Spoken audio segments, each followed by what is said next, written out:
I would have never been able to do what I'm doing if I never was humble enough to say yes to my toughest competitor. Hello and welcome to McDonald's Miss Margot Torres and Jollibee's Mr. Pepot Miñana. Hello, Bianca. Thanks for having us here. I love the backgrounds, by the way. Okay, I never ever in my wildest dreams thought I would ever be able to do an interview like this with two of the bosses of one of the biggest rival companies in the country. So you are here today invited because I wanted to know the story. What on earth made McDonald's and Jollibee in the Philippines work together? That's the pandemic.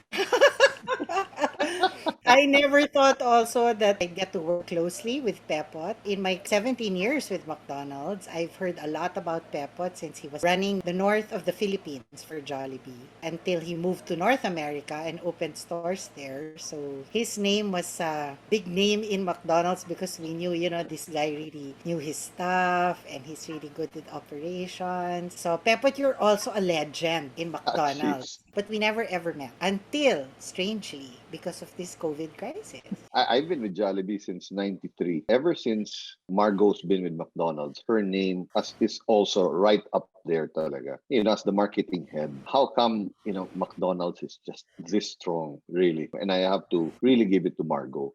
And then the marketing head became the managing director pa. So in all these years, Bianca, we've heard of each other. And I think physically we only met 3 times in the last 1 month. Diba? Oo. All this time we've been meeting online and everything. It's really a great story. Yeah, because the restaurant industry was severely hit by the pandemic. Both our brands, of course, had the same challenge, probably even greater because we have so many stores compared to the other restaurant brands. Lalo na sila Pepo. They have several brands, they have thousands of stores. And we had to really unite. I mean, as a restaurant industry, and get our concerns known to the DTI, to the IATF. And then eventually, actually, it's beyond just the restaurant industry. There are really many competing brands that have worked together because we need to be able to survive the pandemic. And then, of course, as a private sector, we've partnered with the government, IATF, and the National Task Force to really navigate this whole crisis together. Right. And this is the Ingat Angat and currently the Ingat Angat Bakuna Lahat campaign. Let's rewind back to last year that you mentioned. So who approached who first? Whose idea was it to extend the olive branch? Ika nga. Ay, Pepot, ako pala yung nanligaw sa'yo. Natin. Common friend. No, I would see Pepot in the Zoom meetings already because he represented Jollibee Food Corporation. My role really was a communications lead for Task Force T3, that's a consortium of private companies. And they called me in around July. Although the T3 was formed in April, I was asked, can you lead the comms? So I said, what does that mean? Comms is so big, right? It's so broad. Like, am I supposed to get involved with the communications of government, which I didn't want to do? And then they said, no, it's for private sector. It was about reopening the economy and showing people that, you can still go out, do your work, enjoy what you used to do as long as you wear a mask, a face shield, wash your hands, and distance. And of course, we needed funding, and we were fortunate to have 31 brands support the campaign, one of which is Jollibee. And then I had to have a Zoom meeting. Remember that, Pepot? Like, let's take a picture on Zoom. This will never happen again. Where I'm gonna meet the Jollibee team, diba? And present to them. But they were so supportive. And easily, they committed. Then we put the campaign together. And in the process of creative development, we saw this opportunity to have the two brands in one scene. That resonated in the campaign. People really saw the private sector as united. This is something I tell my kids. I said, I've always wanted to serve the public and try to really help out, do public service. This thing that we're doing in Margo now is a dream come true for me. But I would have never been able to do what I'm doing if I never was humble enough to say yes to my toughest competitor. The dream would have never come true. Iba, I really salute her more than a leader as a person. I'm so touched naman, Pepot, but I'm No, happy but that you're seriously. seeing meaning. You find this very meaningful that we're able to help our government partners and of course the Filipinos because we want everybody to get vaccinated. But Bianca, so I was already comms lead. The campaign should have ended January for ingat-angat tayong lahat for reopening the economy. But sometime December, Secretary Dizon asked if I could again do the comms for vaccines. Mm-hmm.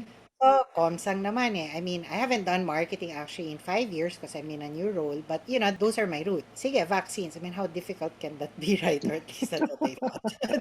then as I joined the meetings, I could really sense a struggle. But I did not have that kind of expertise that Pepot has. And so I kept pushing and I said, I have the perfect person to pull in.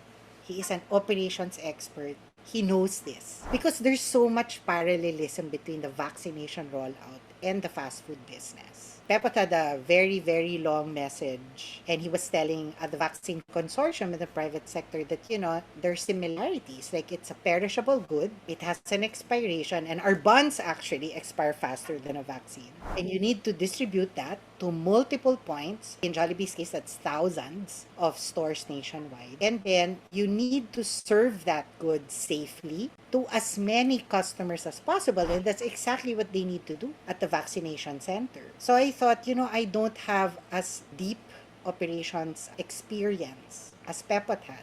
Pepot just has this, I call it the Miñana formula. Okay. Wow.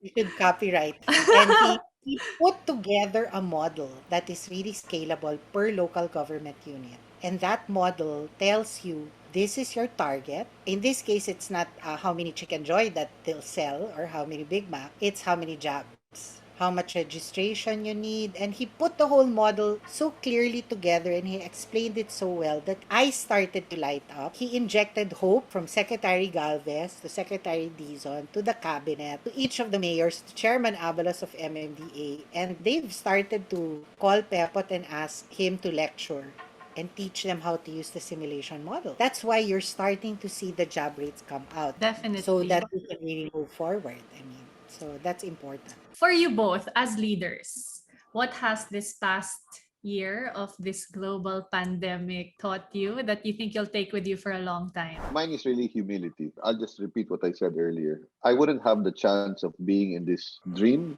if I didn't have that part of me to say, I want to work with Margot. And I will not say no because she's from McDonald's. You have to look beyond it. Take it for what it is. It's really a blessing. And that was my biggest learning, really. Love that. How about you, Margot? If there's anything I learned here, it's influence. The importance of influence and navigation.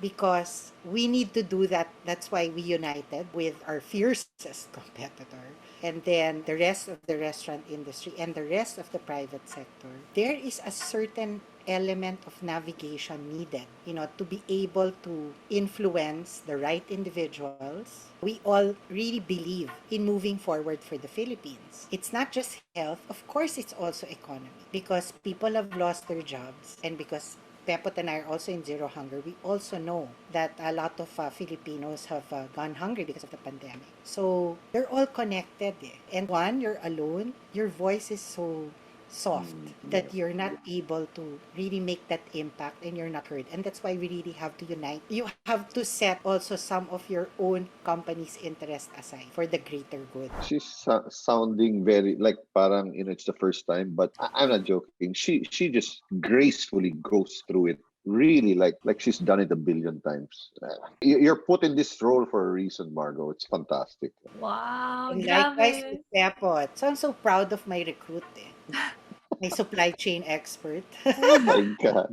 Yeah, definitely. It's just so inspiring seeing the two of you bringing your expertise to come together seamlessly for the good of everyone. And there's really something to be learned about all of us doing our part together in getting out of this situation. Everyone who is watching or listening can do their part by signing up to get vaccinated and so that we can achieve Population protection or population protection. That's right. Especially if, again, everyone watching this or listening to this who is undecided about getting vaccinated or thinking na I will only get vaccinated if it's this brand or this brand. The best vaccine is the one available, and it is available, and sign up whenever you can to get vaccinated. Hey, thank you so much for all that you do, and of course for sharing your time and your story with us here. Thank you, Bianca, also for getting vaccinated, and look forward to your second dose. Thank you for using your platform to have everyone be encouraged to be vaccinated. I hope everybody will be part of the solution by being vaccinated. So maraming salamat. Oh, it's an honor. Thank you so much.